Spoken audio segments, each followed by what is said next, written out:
This is a podcast about our lived experience, which unfortunately includes infant death and subsequent mental health struggles. Please take good care of yourself and only listen if this content feels safe for you right now. We'll still be here when you're ready. Hi, I'm Judith. And I'm Alina. We are internet friends turned real-life friends who both experienced the tragic loss of our sons to sudden infant death syndrome in winter of 2021. In the year after Aiden died, my husband and I both became unemployed. My parents divorced, and we had to move 5 times for various reasons. And as for me, just a few weeks before my son Quinn died, my then husband had come out to me as a transgender woman, and we're subsequently divorcing. It's been a lot. It's been a lot. But as long as we're living, we will love our sons deeply and work to make sure that we live a life that makes them proud. Welcome to As Long As I'm Living podcast. We're so glad you're here. It just couldn't have come at a better time because I went out with a couple of friends, a friend and her friend, but I guess we're friends now. And she was telling me how she's really wrestling with like the idea of should she have children or should she go abroad and like learn how to be a teacher in a foreign country, and how she feels like there's so much life to live and she just feels like she's missing out, or she just didn't feel like she's confident in the path that she's in. And the entire time, all I could think was like, you know, when you lose a child, all that goes away. You know, like all of a sudden it's crystallized. Were you going to use the word crystallize? I wrote it down. It's all of a sudden crystallized that all of that stuff doesn't matter because you're already living your story. The story is in play. Yes, that makes perfect sense. I want to read you the 4 words I wrote. I have all sorts of notes, but I wrote down 4 words. Okay. Crystallize, distill, intentional, and deliberate. Mm-hmm. Yes. And I started with crystallize. I already brought it up. I cannot wait for this conversation. So listeners, today we are going to talk to Dr. Mandel. You may know Dr. Mandel as at Grief with Dr. Denise on Instagram, or you may remember her from our episode Grief Needs a Witness. She's already been on our podcast. She's our second time guest, I think. So that's pretty exciting. I think that's true. And I just want to crystallize this. Do you want us to call you Denise? Can you introduce yourself with your name and your pronouns? Actually, I think I'm feeling fond of Dr. Denise right now because okay, Dr. Denise, my handle. Okay, so let's go with Dr. Denise. Now that we've clarified that. We're going to be talking about making meaning in loss, and I think this is something that I didn't even have the capacity to think about in the beginning. I just did not have the capacity, and now it's something that I do think about fairly frequently. So I think let's start with, what does making meaning mean? What does that even mean? Sometimes it's making meaning out of the loss. Sometimes it's making meaning out of your life. Sometimes it's making meaning out of the life of the person that you lost. It's actually very individual. And I also want to say that we don't always understand the loss. We can find meaning without necessarily understanding it because sometimes we can't make sense of it. But it's finding some kind of meaning or purpose for yourself to make life more livable and more full and rich for yourself. As opposed to when you first have your loss, it feels utterly empty and devastated. Is making meaning the goal of grief? That's kind of like I know what you're going to say. Is that the goal? No, the goal of grief is to actually feel your feelings. Feel the love, because grief is intimately connected to love. Meaning is what we use to make a path forward from our grieving. I still feel confused on the idea of making meaning. And you and I, even in our own sessions, have discussed like the things that Alina and I do in this podcast. They'll say like, look, see, you're making meaning out of it. And I'm still confused as to what that means. Like I'll say to you and I'll say, I don't really understand. Like, is this podcast making a difference? Like, it doesn't make me feel better about Aiden's loss. I still feel pretty sad that he's not here. I don't feel like I was destined to lose him so I can do this. But I feel like you still say, no, like this is the process of finding beauty in loss, or like finding meaning in it. This is the meaning. And I still feel confused about that. Like what exactly, why? Why do we need to make meaning out of loss? Why can't it just be a big, bad, ugly thing? Loss is a big, bad, ugly thing. But loss is what we can't change because we can't bring our loved ones back. And so it's the distinction between what we can do and what we can't do. We can make meaning. We can make our lives more full or find purpose. We can't have the agency to take the loss away. So where we begin to feel more ourselves and more that we can move forward is where we focus on, what do I want to do with the life that I have left? It's So almost it's never going to be okay that you lost your child. Never. Yeah. And the meaning that you make won't ever make it worth losing your child. Nothing makes it worth losing your child.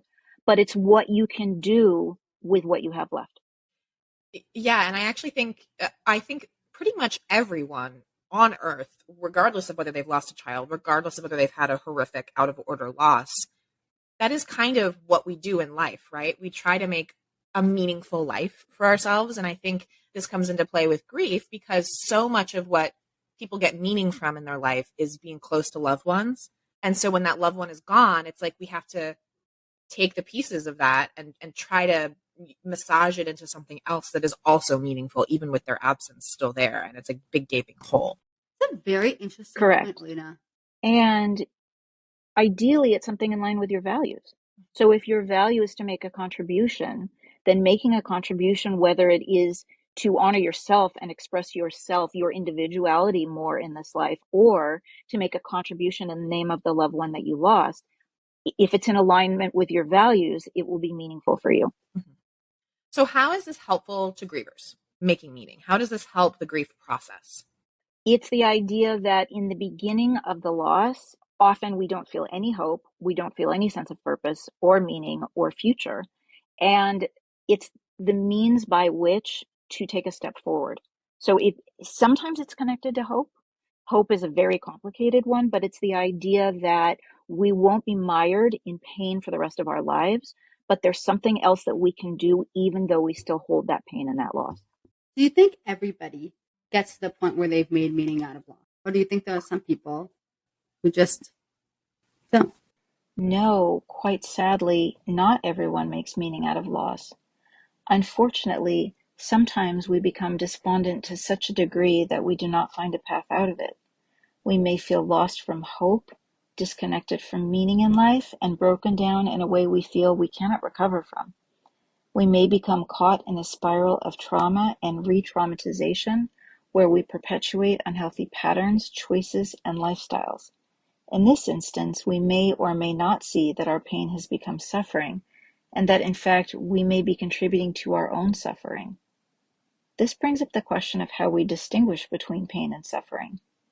Pain is inevitable when we lose someone close to us, but suffering comes when we keep reigniting our pain. We may not allow in the good that still remains. And some people get really stuck in their grieving because they get in this loop and they can't find their way out. Paint the picture of what it looks like when you're stuck in it. Stuck is either you feel so lost from yourself and your sense of purpose that you can't find your way, or some people feel that if they give up their suffering, then they've given up their loved one. There's some confusion around, if I'm not in pain, I no longer love them, or I'm no longer attached to them. Judith and I are both nodding. I just want our listeners to know we're both nodding because I think that's a thought process that I know I had for a while in the beginning, that it really felt like, because he was so special and important to me, that it felt like if I ever didn't feel pain at the thought of him, it was almost like the attachment was lessening, and that was a very hard pill to swallow. Now, 2 years out, actually it happened much sooner than 2 years out, but really at this point I can think about him many days with all joy. And it's so different from what I thought it would be like 2 years out. I thought I either would have to be in debilitating pain, wishing I could be holding him, all of that, and that meant we were connected, or I wasn't going to be connected at all. Like I would have to forget about him. And that's really not how I feel like it's played out. Very common in the beginning, what you're describing, because the pain is so pervasive. And especially when you lose a young child, as you both did, you're not just losing your child, you're losing the role that you were playing with that child, your sense of identity. So it's almost impossible in the beginning to feel that sense of separation from the loss being all of what you're experiencing. But bit by bit over time, there begins to be a separation of there's still a you even though you can't actively mother with that child physically here, and you regain a sense of yourself. And then you are left with that question of, there becomes a little bit more choice around, do I want to be suffering forever, or do I want to find some kind of hope, some kind of meaning, some kind of relief, some kind of peace? And there can't be peace in suffering, because the pain is honest. The pain is real. There's no way around that. That separation is devastating. And pain is an inevitability of life if we have connection with people. Yeah. But suffering isn't. We can choose to move out of suffering. Judith, what were you going to say? I'm just curious for Alina.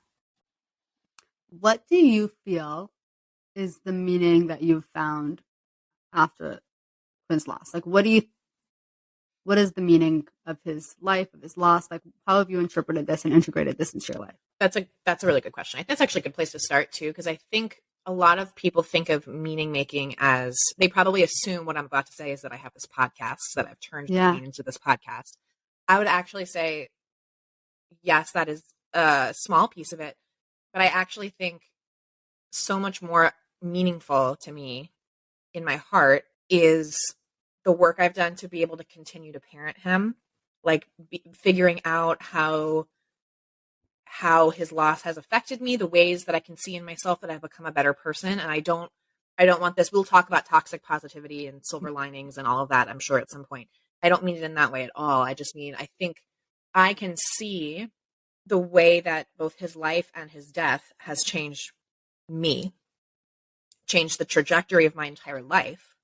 And I can recognize some, if not good, then at least some meaning. Meaning's the right word, right? That's what we're talking about. I can feel some meaning there. I also love having this podcast. I think I would probably I don't feel like I would feel the lack of this podcast if I didn't have it. I don't think I needed this podcast to feel like I was making meaning out of the loss.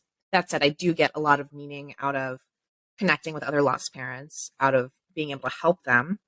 And I think I would like to be doing that on a smaller scale anyway, but this does enable me to help people on a grander scale. What do you think, Judith? I just think that was so beautifully said. Ditto? I think it's a little different for me. And then, wait, I'll just say, Dr. Denise, I'm going to ask you next. I actually know your answer, but I'm going to still ask you. But I'll answer first. But I'll give you time to think about it, even though I know what your answer is going to be. But I'll say that for me, I feel similarly about the podcast.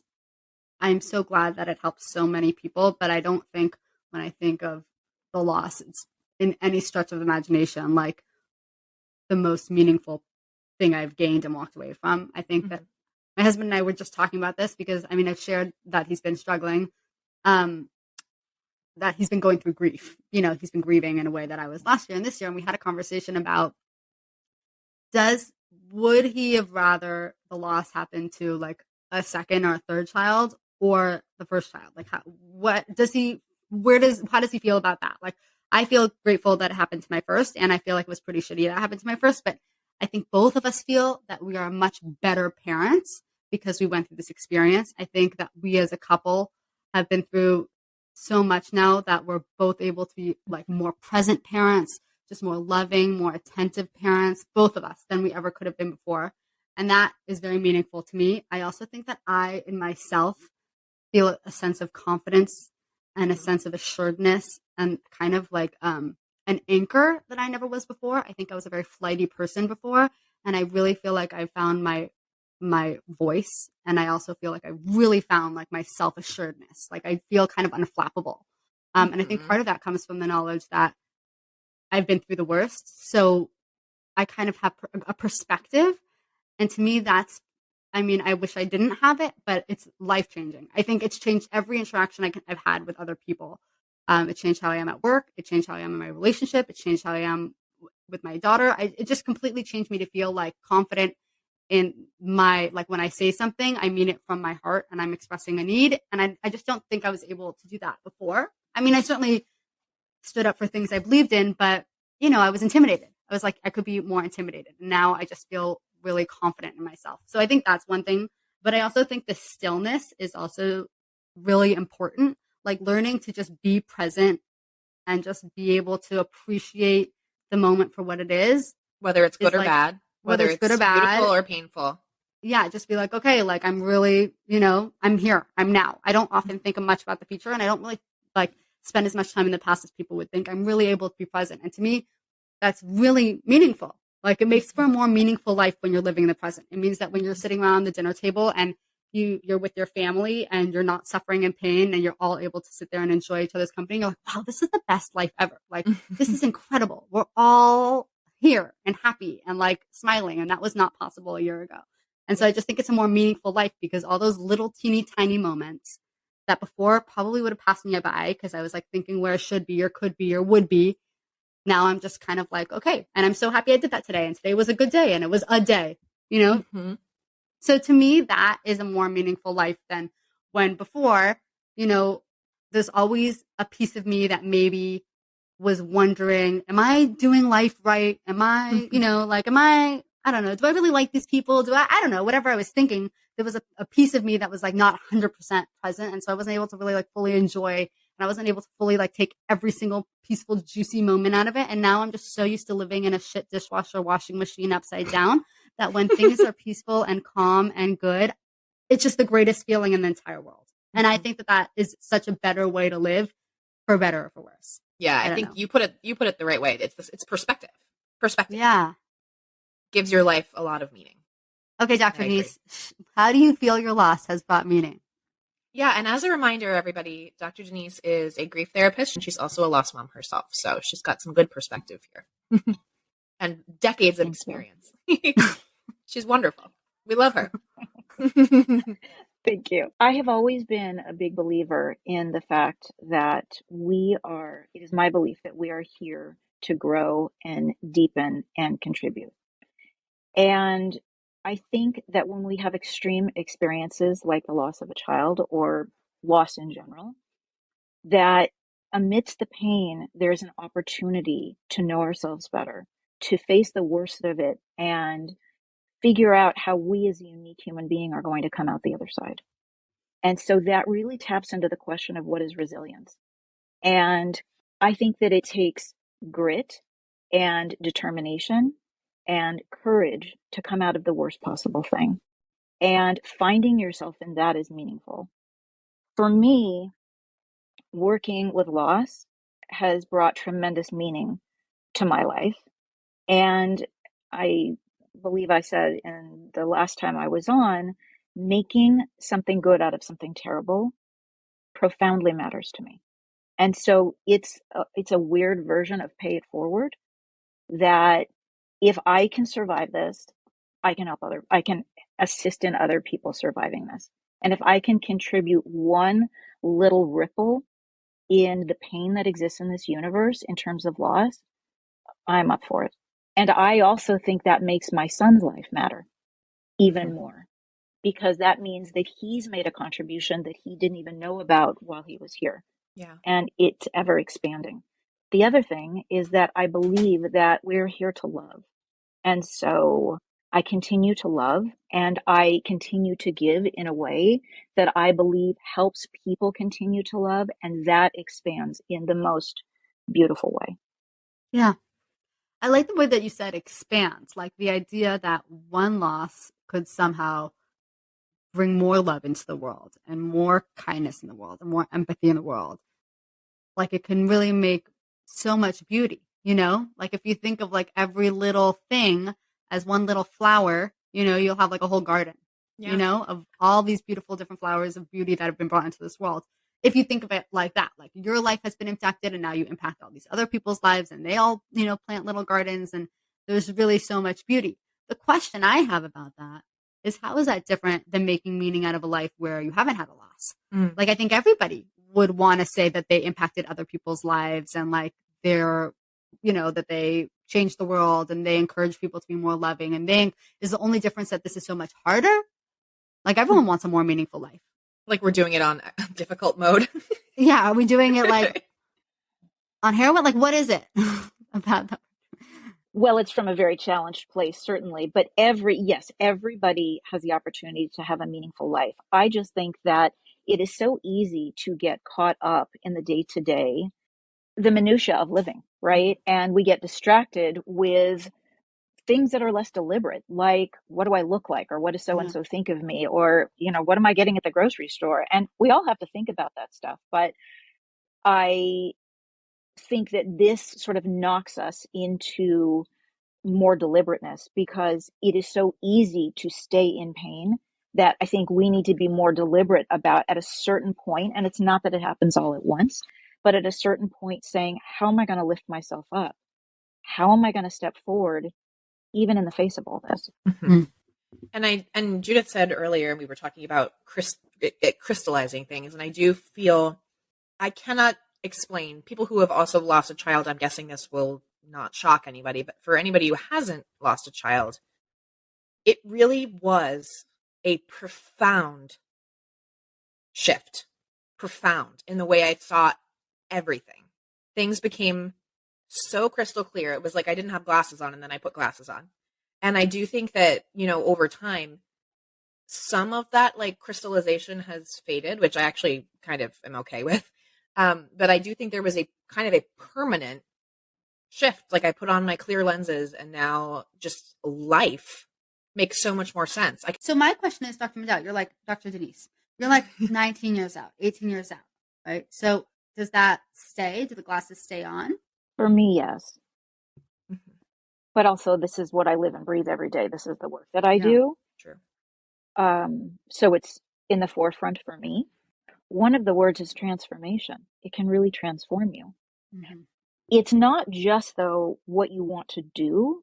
I think it's also relationship to self, because our relationship to ourselves are at the core of everything. And if you somehow survive more pain than you can imagine existing in and still don't lose yourself, I mean, again, without being a lost parent, that might sound just overly dramatic, but the pain of losing your child is so crushing that you learn something about your determination in weathering that and not just being jaded and bitter, but actually rising up. So what you do is you don't let go of your grief. You find more of yourself.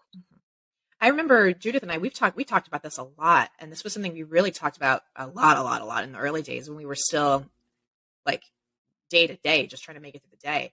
We both have this strong desire to not harden to life. I think that I have every right to live the rest of my life as a completely bitter, like mean person who has been wronged, and everyone would understand if that was the path I took. No one would like it, but they would understand. Like life has dealt me a bad hand in a lot of ways. And I think I just felt really strongly from the beginning that that was not the path I wanted to go down, but you have to kind of be deliberate about it, because it is so easy to be in so much pain and be suffering so much that you kind of harden and become this like mean little like rock. Or that's one option. Yeah. Agreed. Or you become very removed from life. Yes. You turn to like all these external things to take you out of the pain. Like I remember saying like, I could totally understand how people become drug addicts. Like I get it now. 100%. Like the pain is so intense. I'll do anything. If you tell me all I have to do is take a medicine to like stop hurting like this, I'll take it. Whatever pill you give me, I'll take. And it takes a lot to say, no, I'm going to live with this. I'm going to face this. I'm going to integrate it into my life, as opposed to just hiding from it or shielding from it or becoming bitter and angry. And I know I told Dr. Denise from day one, like, I want to be a happy person. I want to be better. I don't, I want to feel joy. I want to enjoy my child. I want to be soft and ooey gooey and mushy on the inside. Yeah. That's the type of person I want to be. And so for me, I really didn't have another choice. Like if that's how you want to, if you have a picture in your head of the person you want to be in 20 years from now, and that person is ooey gooey, mushy, lovey, like happy, joyous person, you have no choice but to walk through and deal with it and integrate it into your life and like grieve head on.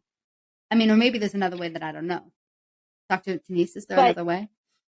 Well, no, I want to say something else, which is that in saying that, what that implies is that you never lost your sense of yourself, because you maintained the vision of how you wanted to come out of this and who you wanted to be. Yeah. And especially when you lose a young child, because that's your whole world is caretaking that child on some level. In the beginning, it can feel like all you see is the pain and you are synonymous with the loss. And it's hard to feel that sense of yourself as separate from that loss. And sometimes it takes a fair amount of time to regain that. You did not lose that because you're able to say, I always knew who I wanted to be. You had a clear vision. Sometimes that takes more time. But the idea is that we don't know if we're going to have 5 more minutes on this earth or 50 more years or 70 more years, depending on your age. The question is, how do you want to live it? Yeah. And we do have choice. So we can't choose what happens to us, but we can choose how we move through it. If you want to be ooey gooey, there's a path to getting there. So what is that path? Dr. Denise, what can new grievers, middle-aged grievers, I would consider Judith and I middle-aged grievers, what tips do you have for simple practices to help people make meaning? Like, how do you actually start this process? You start very small, and you look for any kind of action that provides you some kind of relief or peace or sense of self or insight. So that could be journaling. That could be taking a walk and looking at the sky. That could be asking somebody else how they're doing when all you can really see is how you're doing. It's something that's in alignment with your values, but that feels like it gives you a moment's respite and gives you a sense of value or a sense of yourself. And you look for a cumulative effect of small moments. And it's attached to the idea that you do better when you feel peaceful. So sometimes it's self-care. Sometimes it's saying, I need to make sure that I have enough vitality to weather the storm of this grief. So I'm going to eat something, or I'm going to make sure that I get sleep, or I'm going to actually ask for help when I need it. So you start very small and you find the things that make moments more livable or make them matter more. I was talking to a new lost mom recently in our DMs.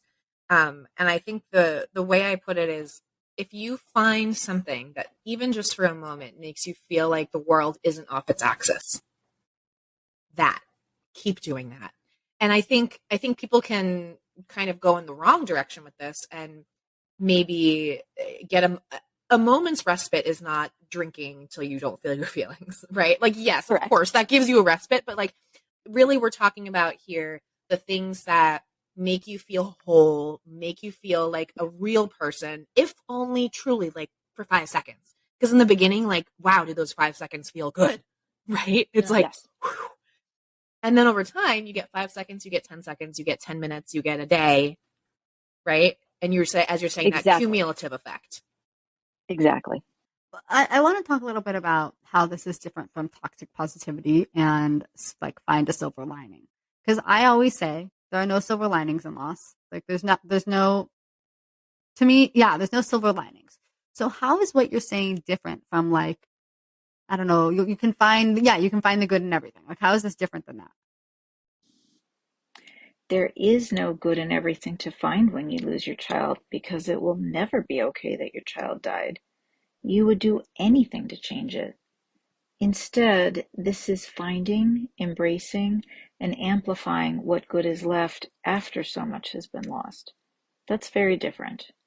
And there is still purpose and goodness to find in life, which you will be able to see again slowly as the darkness that covers your entire sky at first starts to thin here and there as you emerge from the initial pit of hell. This is a process of finding yourself and redefining yourself with what remains, reconnecting with the spirit that sustains you and your essence. How could you not need to realign yourself, your view of yourself, and life itself when the worst possible thing that most people fear is your living and breathing reality every day? So toxic positivity is inauthentic. It is, in essence, superficially pretending to deal with something, or in actuality, not dealing with it, because it is putting a happy face or a positive face on, which in turn downplays or under-acknowledges difficult and negative emotions. It is absolutely impossible to lose your child and not go through the dark night of the soul. So toxic positivity is the unsustainable, even if well-intended attempt to cope with something too huge to handle when you are fighting for your emotional life. Which is why I came today with the words crystallize, distill, intentional, and deliberate written down. These words, to me, embody what it takes to rise out of the ashes of this conflagration. You crystallize and distill what truly matters to you, and you intentionally and deliberately build a life of meaning and purpose in the face of tragedy. It takes grit, determination, and perseverance. You have to rebuild step by painful step and fight with all of your being to find your way back to any semblance of wholeness and peace again. It is possible, though you may not see a path to it at first, and it takes a lot of time to get there. And you can. The three of us are living proof of this, even though it is a long and winding road filled with many cliffs and potholes. I don't know if that's I don't know, clear. because I don't like the idea that there might be people who are hearing this that might say, oh, like, but she's okay. She's okay now because look, she's developed this sense of self and this inner peace, and like it all worked out in the end, you know? I don't like the idea that someone could listen to this and say that to themselves, because what I would say to that person is like, no, you don't understand. It's not like it's all okay now. Mm-hmm. It will never be okay. I'm not like, you know, like this doesn't make it like manageable or livable. It's not like I learned a lesson, you know, like a kid that got into a car accident but then learned that he shouldn't speed. Like that's not what I'm talking about here. And I don't want it to come off like that. It's the best you can do in spite of. Yeah. I think that's the cornerstone of it. And there's value in spite of. Like there's value in it. Yes. Yes. I almost want to say, like, instead of beauty, I almost want to say value. Like you can find value in something without it being like more beautiful, more perfect, like a silver lining. Like it's just a value. It's valuable. It's more meaning. But I think that the problem with the silver lining is that like it says, okay, well, you had this bad thing happen, but you were able, but it's really a beautiful thing just depending on perspective. I don't think this will ever be a beautiful thing. Well, and also like I'm kind of thinking about the origin of that phrase silver lining. If I'm remembering correctly, what it is that there's a storm cloud, right? And the silver lining is the sun coming out from behind the clouds, right? Isn't that where that phrase comes from? So you have that kind of like ring of sunlight. And so I think the phrase silver lining is saying, okay, the storm cloud is going to go away. Oh, look, you've made it. There's a silver lining. The sun will come out soon and the cloud will go away. This is like the cloud is always going to fucking be there. The cloud will always be there. There's something, the sky is never going to be perfectly sunny ever again. Ever. For the rest of my life. Because my son is But maybe dead. the point is that you can learn to appreciate clouds. Clouds are Exactly. fluffy. Clouds Yes. make the sky more interesting. Yes. The clouds. I really feel like that's I don't know. it is. What do you think? Like the clouds are going to be there. But see, that's where I get to beautiful, because I understand what you're saying, Judith, about like, we could take a position, this isn't beautiful because it's so fraught with, you know, the devastation that lurks in the back corner. But I do think there's something beautiful in the humanity of saying, in the face of tragedy, in the face of what at first appears to be unsurvivable, we rise up out of the ashes and we don't give up. Mm-hmm. There's something quite beautiful in that, I think. I actually would almost liken losing Quinn to the kind of perspective shift that I had when he was first born. I think that when your baby is first born, your life, it's like it just like expands, like the love in your heart just like explodes, and it's like you're seeing things on a different plane. And then he died, and it's like I have this whole other plane. Like I still have the plane of all the love I have for him and that perspective shift that I got in becoming a parent. And then I also have this whole other layer on top that again, like, as you're saying, I wish I didn't have it. I'd give it up in a heartbeat. I wish it weren't there, but it's there. And so I can recognize that it has I do think it has some beauty in it. And also, I want to just say, I'm saying this on a good day, right? Like I'm sitting here, I'm having a good day. If I'm having a bad day, I do not see any beauty in it at all. I think that's a very important thing to say. Mm-hmm. I agree with that. One thing I think about, and I want your thoughts on this, is like how so many lost parents that I know, like start a charity, Mhm. they like write a book, like we start this podcast. Like I kind of feel like we pick up these like pet projects and hobbies, you know? Like, what are your thoughts on that? Are we like, what do you think? Like, I don't know. I think I kind of would look at that beforehand and be like, this is just a way, like, this isn't really adding. What is this adding? Who is this book for? Like, I guess I just would think, like, are you doing this just as a way to act, like, continue your love for your child? Is this just like an avenue, a facility, a space to funnel your love? Or is this adding value to the world? Is it for you or for them? Does that make sense? Can it be both? I think, yeah, I don't know. You tell me. I guess so. Well, the first thing that's very, very important to say is that I would never want anyone listening to this feel, or just in terms of reading things, that there are some people who make a foundation or they start a business. Nobody has to do any of that. So Yeah. I do think it's very important to say that everybody's got their own path, and you don't have to do those things to honor the life of the person that you lost. I actually really appreciate Everybody you saying has that. their own. Yes.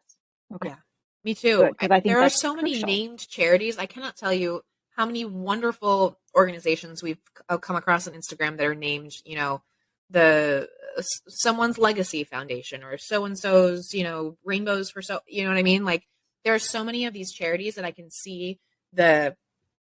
I certainly felt pressure. I was like, I I really did. When am I going to start my foundation? What do I care about enough to have a foundation? Like, I don't know. Oh my God. I thought the same thing. And I'm particularly someone who I guess like would, like it's not like so far off. And I'm like, but the whole time, like, you know, all this time, like there's nothing I want to do. Like, I don't want to. Alina one time called me. She was like, Judith, I want to start a foundation where we like do paperwork for people who've lost their children.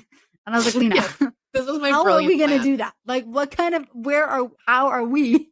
That we were going to like call the insurance and like help people. Like, I think I had like a rough day trying to deal with the like ambulance people, but I had this like brilliant idea. And Judith was like, I love the enthusiasm. I don't think that that's a great idea.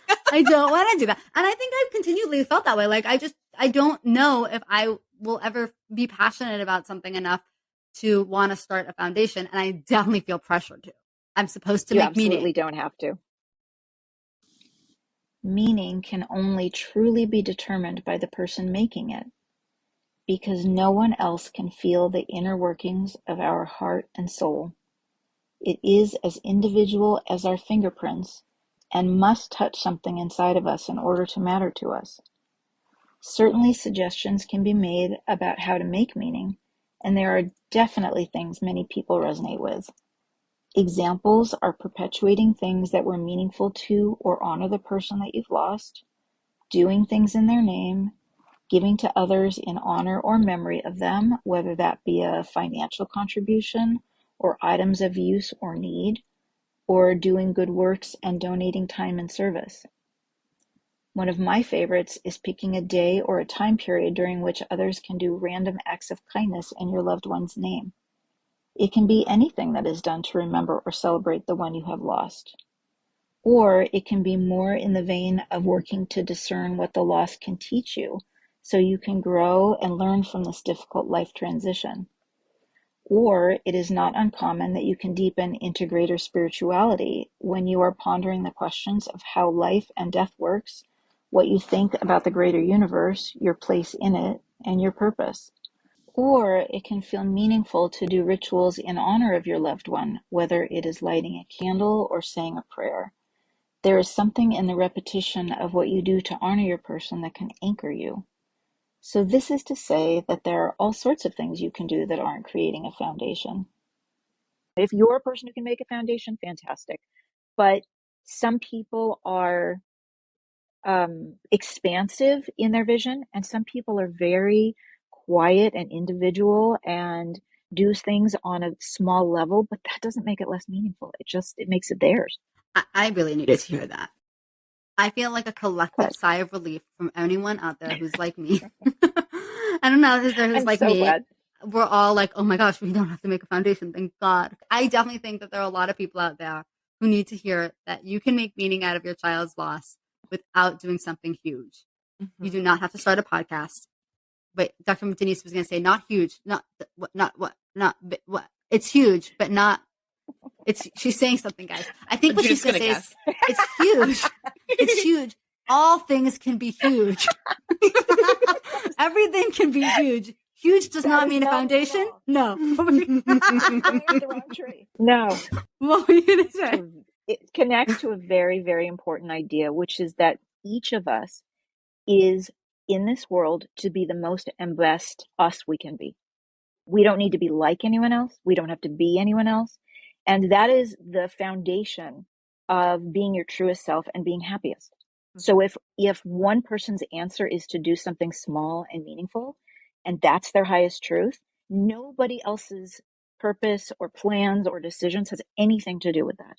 So everyone's got their own unique journey in terms of being a human on this planet, in terms of being a parent, in terms of surviving your loss, in terms of what you do next. That rings true for the loss and every other part of their lives. Nobody else can determine what is right for you. Only you can. And you're saying, that becoming the most you, right? Like being true to yourself. Part of my core identity is being Quinn's mom. So things that I can do that keep me close to him, that make me feel like his life had meaning, make me feel like I'm still parenting him in some way, even though he's gone. Those are things that make me feel like me, because I don't get to mother him the way I want to. But that does help me feel more like myself, to somehow be still parenting him. However it is, I've figured out ways to do that. And I do feel like I still parent him. And I think that would surprise, like 2 years ago, when I was 11 days out from the loss, I think it would surprise me to hear that I still feel like I mother him, but I really do. I do. I feel the same way. Yeah. You know what's interesting? I spend a lot of time with moms now, and I feel Alive baby moms. Alive babies moms. Sorry, I should explain that. Yeah. I spend a lot of time with alive babies moms, and I've said this before, but like I don't feel like I relate at all. And I think I identify more, like my identity more aligns with the lost parent than an alive child parent. I feel like I'm more confident in that side of parent of me. I find more meaning in it. I find like I just feel more comfortable in it than I think of an alive baby parent. I feel really like, to me, that's not the most important part of me. I think if you wanted to know what was more important, I would say being Aiden's mom. Not that I love my child more than anything, and I love being her mom, but in terms of like what shapes my motherhood, being a lost mom more shapes my identity and my mothering than to be an alive baby mom. Does that make any sense? It makes sense. And what I would say to that is that is your truth.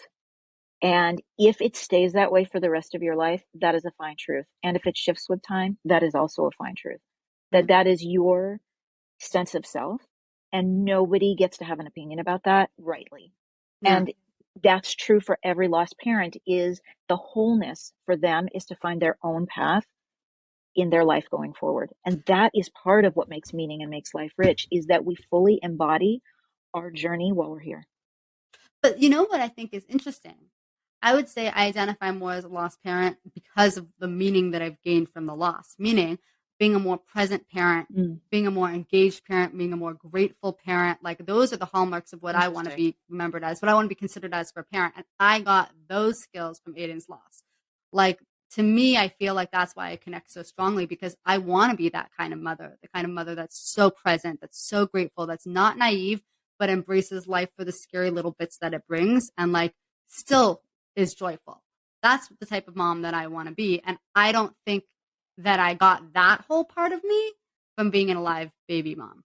Yeah, so as you're saying that, I have this vision, right? So I get this picture in my head of that if somebody gets lost in their grief, it's as if they're not grounded anymore. They're floating in the lost space.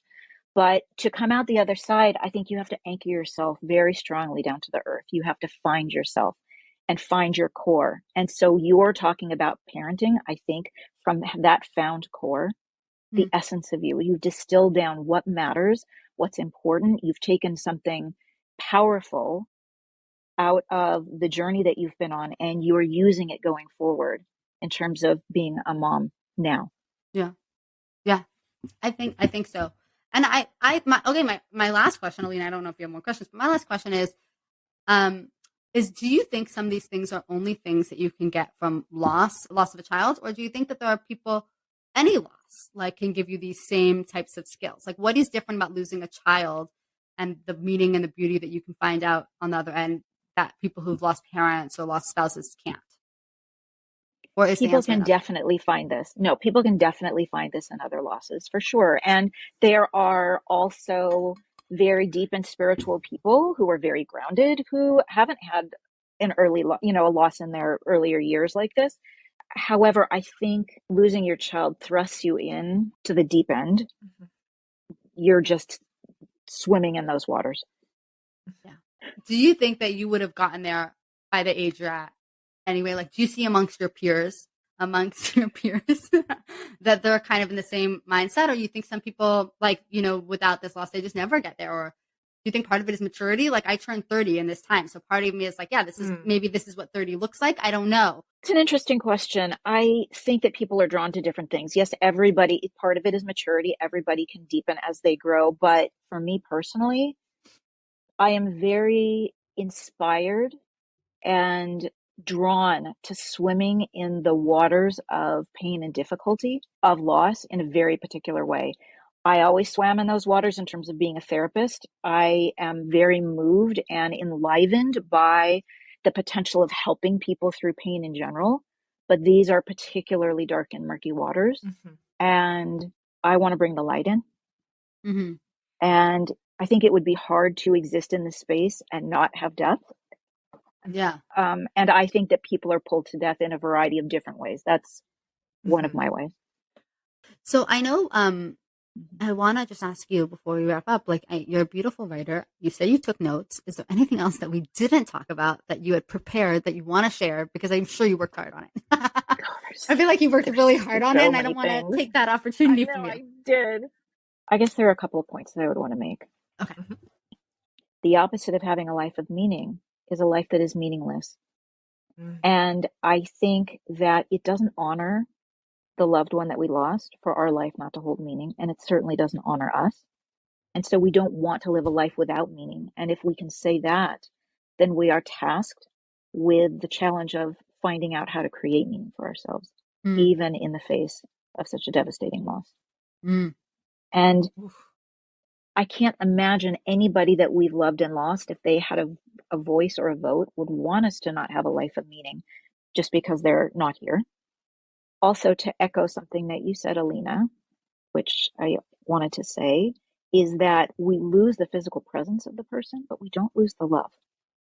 And so the question is, how do we hold the love and carry that forward and take it along with us? Because through the love, we take them along with us. And then each of us decides in what fashion we wish to do that. But I think it's really important to know that when we put the pain aside or grow through the pain or feel less pain, we're not giving them up. We hold them close in all the ways that we choose. And everybody does it in their own way. And it's really important for everyone to find their way. And that is the path through your grief, is to find your way, to know what you need, when you need something, to ask for help. And some of our basic needs in life are about safety and satisfaction and connection. So we don't feel safe when our entire world has been rocked and we have had our child torn away from us. We don't feel safe. So we're tasked with figuring out how to find some modicum of safety in the world. We're tasked with figuring out how to create satisfaction in the face of such loss, and also with continuing meaningful connections, even though this connection has been changed in the way that we wanted it to be for us in this lifetime. That's really beautifully said. And the biggest thing is for people, especially in the beginning of their loss, is don't give up, because it is not going to be later what it is in the beginning. In the beginning, you can't see through it. You can't see past it. You can't see around it. It's ever present in your face. And that's natural, but it doesn't stay there forever.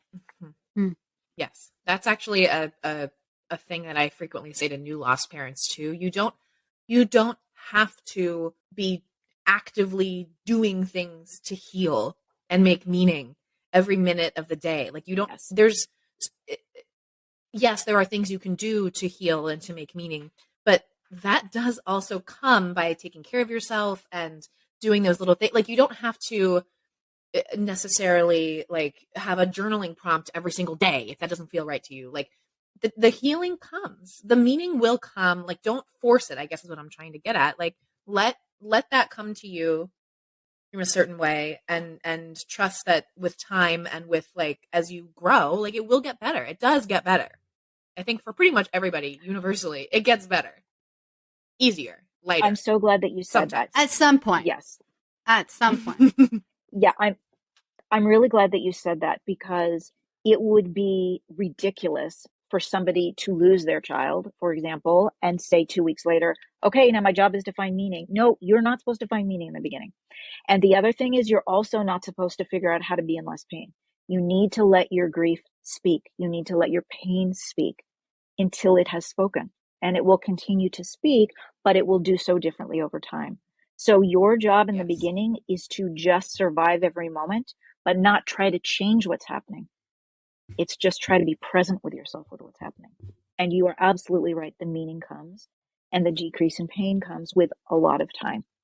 But to force it would be completely not genuine and not sustainable and not realistic. So, Dr. Denise, you're starting a support group. I want to give a shout out and say that if anybody is looking for more of Dr. Denise, you're actually offering, it's a support group, right? Online? Yeah, is it online? Is it like 6 weeks? Does it tell people where they can find you, what the support group will look like, whatever information you want people to know, kind of lay it out there? Okay. I'm saying 6 weeks for people to get started. The grief groups that I have led in the past, people want to come for years. They do not want to stop. But I don't want somebody to feel overwhelmed at that thought or feel burdened by that thought. And what I'm doing right now is seeing the level of need, because I like to do grief groups specific to type of loss. So if there's a large need, I'd like to do a separate group for stillborn babies. I'd like to do a separate group for loss of a young child, a separate group for loss of an adult child, but I have to do it based on what the need is. And they're virtual groups, they're support groups, they're not therapy, they're support groups. And it's a very meaningful and intimate space, speaking of meaning, to really be surrounded by people who understand what you're going through, and certainly I understand, and to create a safe haven to really process through what you're experiencing. So, okay, so if someone's interested, how can they find you? What would you like? By email? Is that the best way?